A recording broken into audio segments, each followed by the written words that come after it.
ಆತ್ಮೀಯ ವಿದ್ಯಾರ್ಥಿಗಳೇ, ಇಂದು ನಾವು ಅರಿಸ್ಟಾಟಲ್ನ ಮತ್ತೊಂದು ಮಹತ್ವದ ಚಿಂತನೆಯಾದಂತಹ ಮಹತ್ವದ ಸಿದ್ಧಾಂತವಾದಂತಹ Aristotle's classification of constitutions or governments ಈ ಅಂಶದ ಕುರಿತು ಚರ್ಚಿಸುವಂತಹ ಪ್ರಯತ್ನವನ್ನ ಮಾಡೋಣ.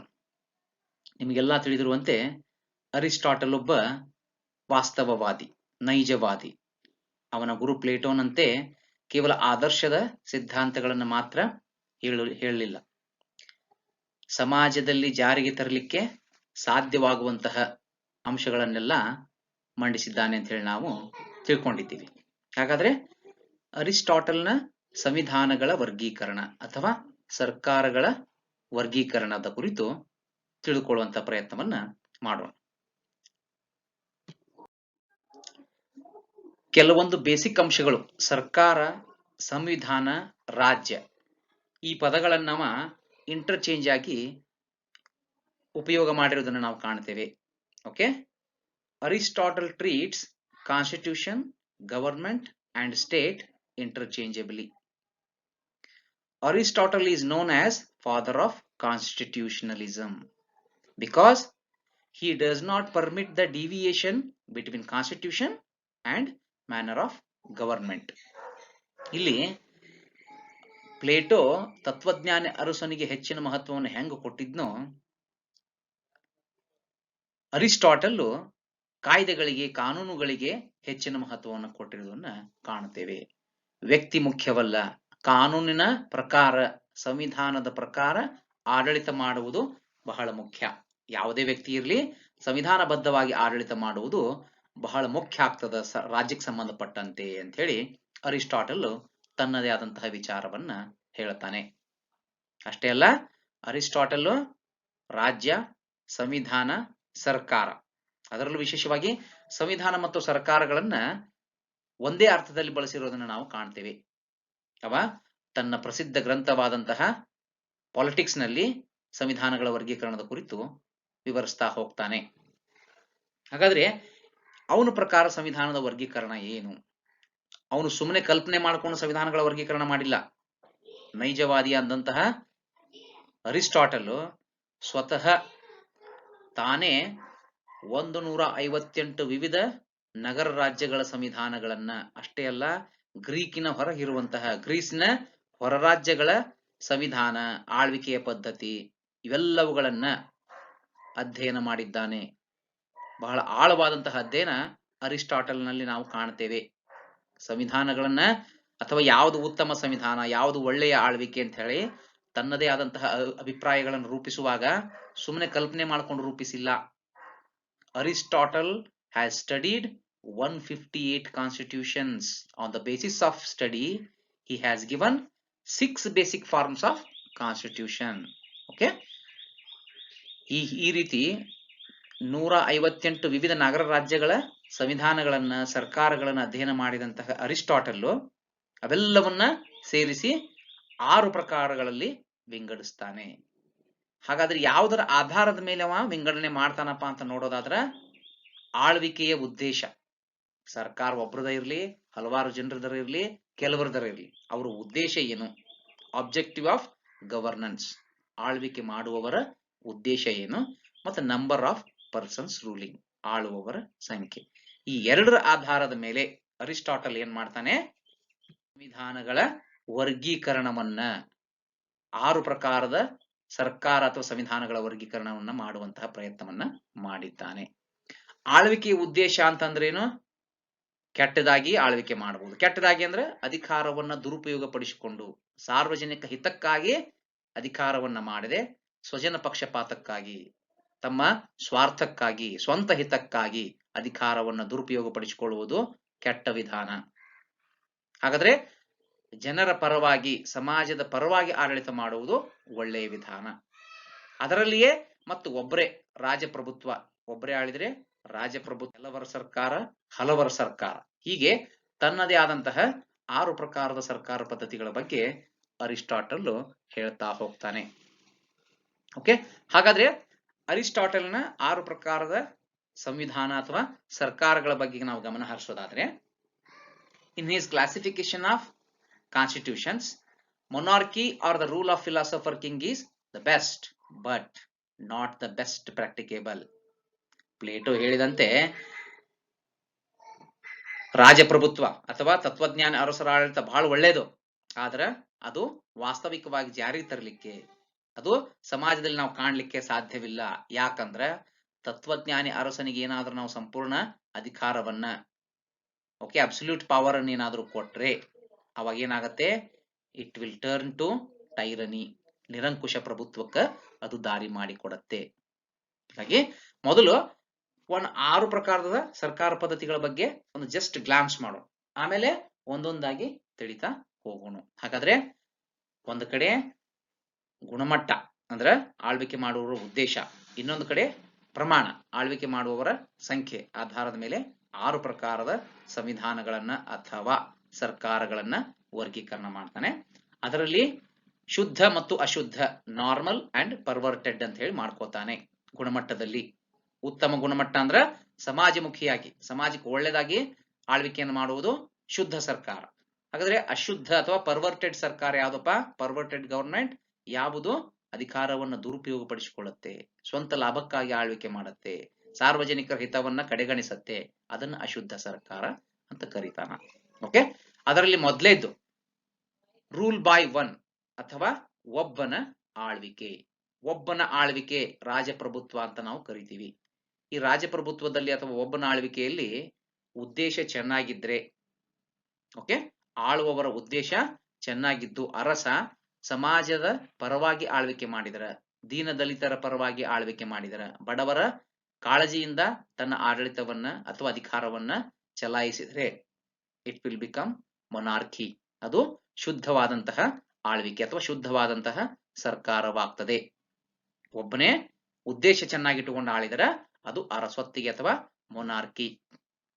ಓಕೆ, ಅಕಸ್ಮಾತ್ ಒಬ್ಬನೇ ಆಳ್ವಿಕೆ ಮಾಡುವವನು ನಿರಂಕುಶ ಮತಿಯಾದರೆ ಅಥವಾ ಸ್ವಾರ್ಥಕ್ಕಾಗಿ ಆಡಳಿತವನ್ನ ಮಾಡಿದರೆ, ಅವನು ಹೇಳಿದ್ದೇ ಕಾನೂನು, ಕಾನೂನುಬದ್ಧವಾಗಿ ತಾನು ಅಧಿಕಾರವನ್ನ ಚಲಾಯಿಸದೆ ತಾ ಹೇಳಿದ್ದೇ ಕಾನೂನು, ಎಲ್ಲರೂ ಅವನು ಹೇಳಿದಂತೆ ನಡ್ಕೋಬೇಕು ಎನ್ನುವಂತಹ ಮನೋಭಾವ. ಓಕೆ, ಹಿಟ್ಲರ್, ಮುಸೋಲಿನಿ, ಮೊಹಮ್ಮದ್ ಗಡಾಫಿ, ಇತ್ತೀಚೆಗೆ ಚೈನಾವನ್ನು ಸಹಿತ ನಾವು ಸೇರಿಸ್ಕೋಬಹುದು, ಅದೇ ರೀತಿ ನಾರ್ತ್ ಕೊರಿಯಾ, ಹೀಗೆ ಹಲವರು ಇರ್ತಾರೆ. ಅವರು ನೋಡಕ್ಕೆ ಅರಸೊತ್ತಿಗೆ ತರ ಮೊನಾರ್ಕಿ ತರ ನಡೆಸ್ತಾರೆ, ಆದ್ರೆ ಬಹಳಷ್ಟು ಬೇಗ ನಿರಂಕುಶ ಪ್ರಭುಗಳಾಗ್ಬಿಡ್ತಾರೆ. Monarchy will convert to tyranny. Okay, ಮತ್ತೆ ನಮಗೆ ಲಾರ್ಡ್ ಆಕ್ಟನ್ ಅವರ ಮಾತು ನೆನಪಾಗ್ತದೆ. ಲಾರ್ಡ್ ಆಕ್ಟನ್ ಏನ್ ಹೇಳ್ತಾರೆ? Power corrupts, absolute power corrupts absolutely ಅಂತ ಹೇಳ್ತಾರೆ. ಅದೇ ರೀತಿ ಅತಿಯಾದಂತಹ ಒಂದು ಅಧಿಕಾರ ಅಥವಾ ಅತಿಯಾದಂತಹ ಒಂದು ಸರ್ವಾಧಿಕಾರಿ ಮನೋಧೋರಣೆ ಅವರನ್ನ ನಿರಂಕುಶ ಮತಿಗಳನ್ನಾಗಿ ಮಾಡುತ್ತೆ, ನಿರಂಕುಶ ಪ್ರಭುಗಳನ್ನಾಗಿ ಮಾಡತ್ತೆ. ಸೊ ಶುದ್ಧತೆ ಇದ್ದಾಗ ಅರಸೊತ್ತಿಗೆ ಇರುತ್ತೆ, ಅದು ಅಶುದ್ಧವಾದಾಗ ಅದನ್ನ ಟೈರನಿ ಅಂತ ಕರೀತಾನೆ. ಅಕಾರ್ಡಿಂಗ್ ಟು ಅರಿಸ್ಟಾಟಲ್, ಟೈರನಿ ಅಥವಾ ನಿರಂಕುಶ ಪ್ರಭುತ್ವ is the worst part of government ಅಂತ ಹೇಳ್ತಾನೆ. ಓಕೆ, ಮೊದಲನೇ ಸರ್ಕಾರದಲ್ಲಿ ಅಂದ್ರೆ ಮೊದಲನೇ ಪದ್ಧತಿಯನ್ನು ನೋಡೋದಾದ್ರೆ ಒಬ್ಬರೇ ಆಳ್ವಿಕೆ ಮಾಡುವಂತಹದ್ದು, ಉತ್ತಮ ಉದ್ದೇಶ ಇದ್ರೆ ಅದನ್ನ ಅರಸೊತ್ತಿಗೆ. ರಾಜ ಸಮಾಜ ಪರವಾಗಿ ಆಳಿದ್ರೆ ಅದು ಅರಸೊತ್ತಿಗೆ. ರಾಜ ಸ್ವಾರ್ಥದಿಂದ ಸರ್ವಾಧಿಕಾರಿಯಾಗಿ ವರ್ತನೆ ಮಾಡಿದ್ರೆ it will turn to tyranny.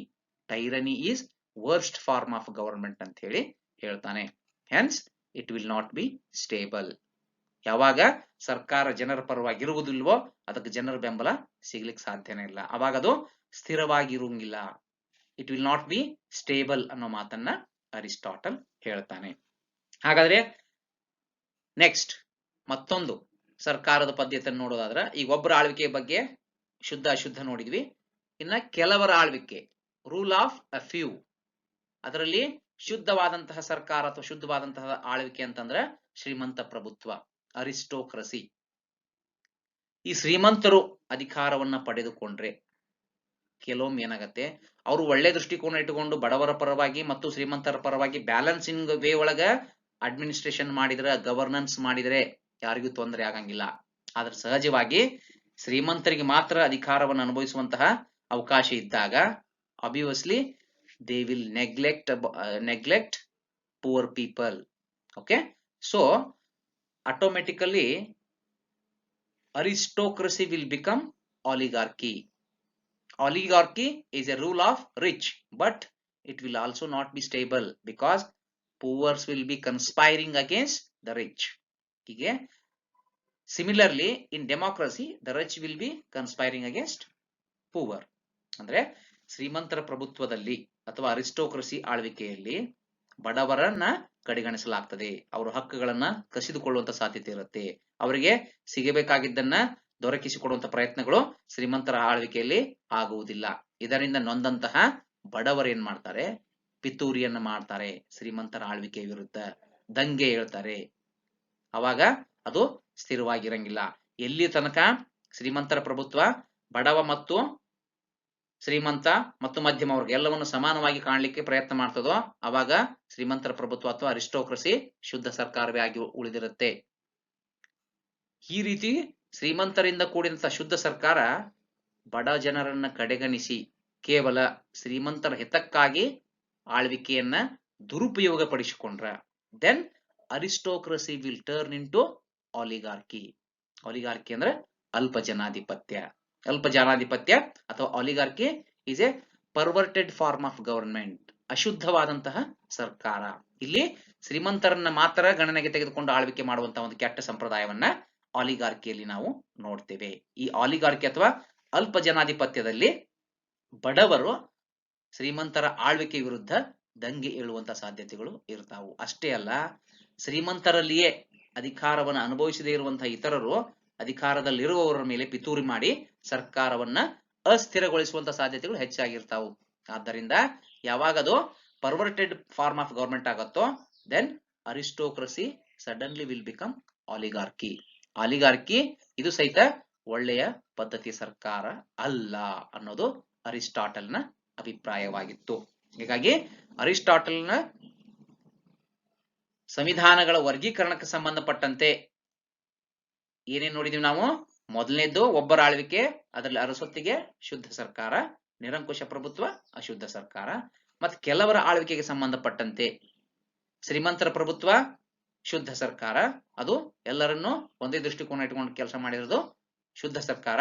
ಅದೇ ಶ್ರೀಮಂತರ ಪರವಾಗಿ ಮಾತ್ರ ಆಳ್ವಿಕೆಯನ್ನ ಮಾಡಿದರೆ ಇಟ್ ವಿಲ್ ಬಿಕಮ್ ಆಲಿಗಾರ್ಕಿ ಅಥವಾ ಅಲ್ಪ ಜನಾಧಿಪತ್ಯ ಆಗತ್ತೆ. ಅಲ್ಪ ಜನಾಧಿಪತ್ಯ ಶುದ್ಧವಾದಂತ ಸರ್ಕಾರ ಅಲ್ಲ, it is a perverted form of government ಅಂತ ಹೇಳಿ ಅರಿಸ್ಟಾಟಲ್ ಹೇಳ್ತಾನೆ. ಅದೇ ರೀತಿ ಕೊನೆಯದಾಗಿ ಎರಡು ಪದ್ಧತಿಗಳನ್ನ ನೋಡೋದಾದ್ರೆ ಹಲವರ ಆಳ್ವಿಕೆ ಅಂದ್ರೆ ಬಹಳ ಜನರ ಆಳ್ವಿಕೆಗೆ ಸಂಬಂಧಪಟ್ಟಂತೆ ಶುದ್ಧ ಮತ್ತು ಅಶುದ್ಧ ಸರ್ಕಾರಗಳು ಯಾವ್ಯಾವು? ಅಕಾರ್ಡಿಂಗ್ ಟು ಅರಿಸ್ಟಾಟಲ್, ಪಾಲಿಟಿ ಬಹಳ ಜನರ ಆಳ್ವಿಕೆಯಲ್ಲಿ ಅತ್ಯುತ್ತಮವಾದದ್ದು ಸುವ್ಯವಸ್ಥಿತ ಸರ್ಕಾರ ಅಥವಾ ಪಾಲಿಟಿ ಅಂತ ಕರಿತೀವಿ. ಮಧ್ಯಮ ವರ್ಗದ ಆಳ್ವಿಕೆ ಅಂತ ನಾವು ಬೇಕಾದ್ರೆ ಕರ್ಕೋಬಹುದು. It is a government of middle class. ಅಕಸ್ಮಾತ್ ಮಧ್ಯಮ ವರ್ಗದವರು ಆಳ್ವಿಕೆಯನ್ನ ಮಾಡಿದರೆ ಅವರಿಗೆ ಅತಿಯಾದ ಶ್ರೀಮಂತಿಕೆನೂ ಇರುವುದಿಲ್ಲ, ಅತಿಯಾದ ಬಡತನನೂ ಇರುವುದಿಲ್ಲ. ಎರಡು ರೀತಿ ಸುಖ ದುಃಖಗಳ ಸಮಾನವಾದಂತಹ ಒಂದು ಅನುಭವ ಮಧ್ಯಮ ವರ್ಗದವರಿಗೆ ಇರುತ್ತೆ. ಹೀಗಾಗಿ ಅವರು ಶ್ರೀಮಂತರನ್ನ ಮತ್ತು ಬಡವರನ್ನ ಒಂದೇ ದೃಷ್ಟಿಕೋನದಲ್ಲಿ ಇಟ್ಟುಕೊಂಡು ಆಳ್ವಿಕೆಯನ್ನ ಮಾಡ್ತಾರೆ. ಹೀಗಿರೋದ್ರಿಂದ polity is the best form of government. ಅಂದ್ರೆ ಜಾರಿಗೆ ತರುವಂತಹ ಉತ್ತಮವಾದಂತಹ ಪದ್ಧತಿಯ ಸರ್ಕಾರಗಳಲ್ಲಿ ಅತ್ಯುತ್ತಮವಾದದ್ದು ಪಾಲಿಟಿ ಆರ್ ಸುವ್ಯವಸ್ಥಿತ ಸರ್ಕಾರ ಅಥವಾ ಮಧ್ಯಮ ವರ್ಗದ ಆಳ್ವಿಕೆ.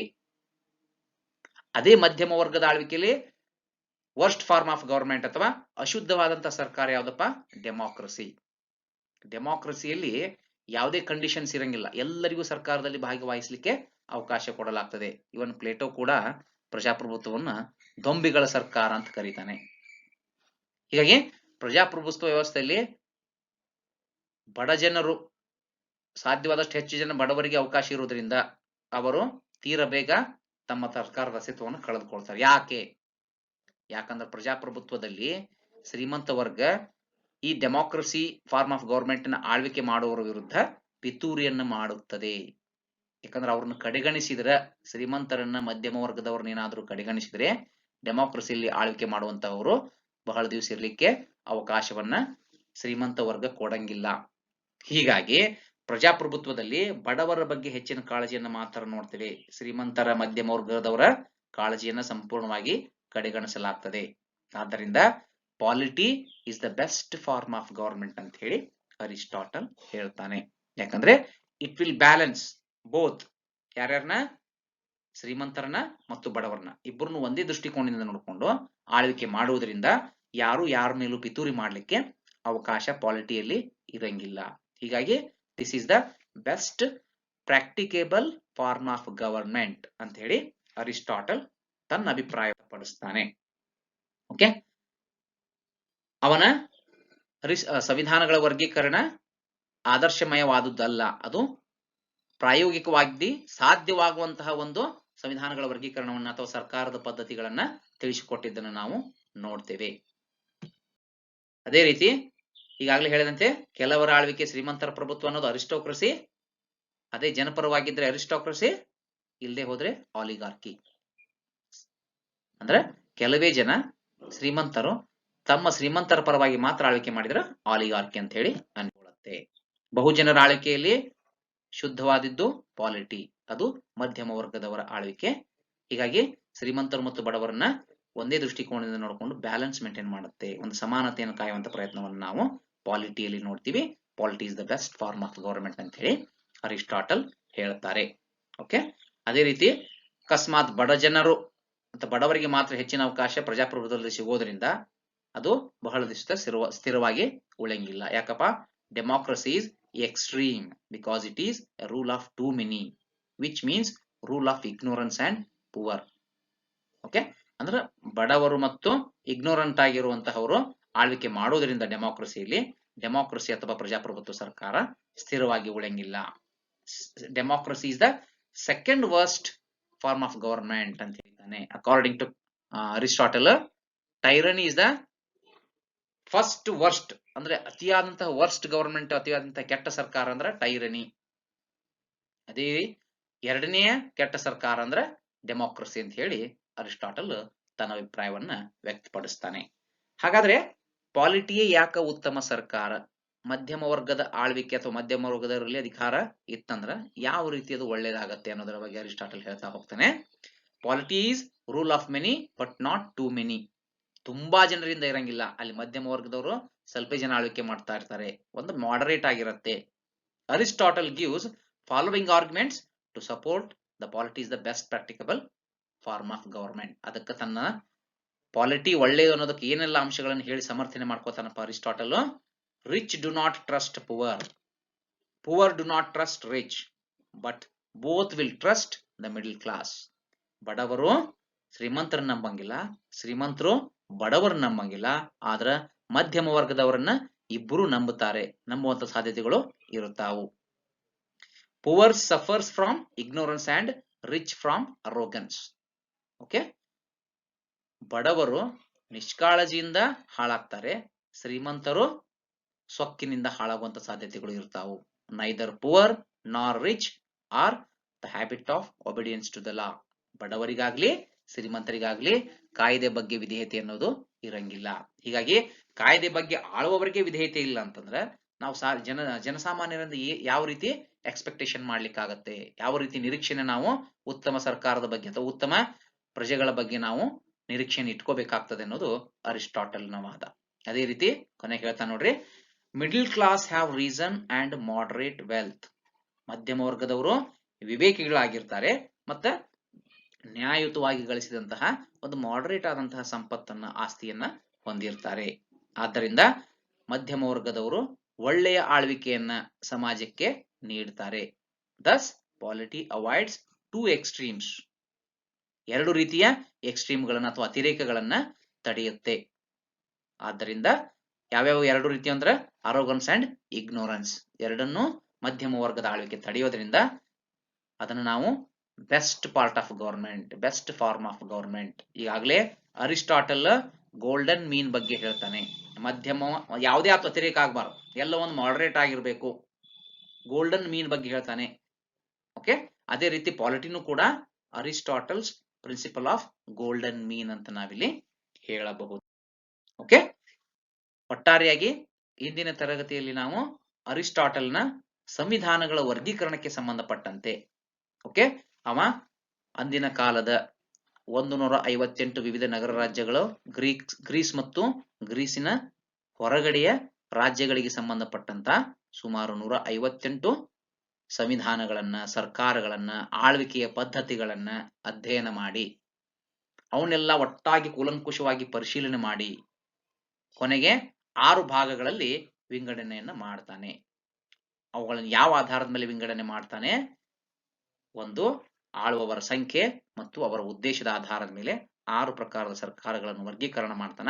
ಅವುಗಳನ್ನೇ ಮತ್ತೆ ಶುದ್ಧ ಅಂತ ಹೇಳಿ 3, ಅಶುದ್ಧ ಅಂತ ಹೇಳಿ 3, ಅವು ಯಾವ್ಯಾವ ಅನ್ನೋದನ್ನ ಸಮಗ್ರವಾಗಿ ಚರ್ಚಿಸುವಂತ ಪ್ರಯತ್ನವನ್ನ ಮಾಡಿದ್ದೇವೆ. ಓಕೆ, ಇಲ್ಲಿಗೆ ಇಂದಿನ ತರಗತಿಯನ್ನ ಮುಕ್ತಾಯಗೊಳಿಸೋಣ. Thank you.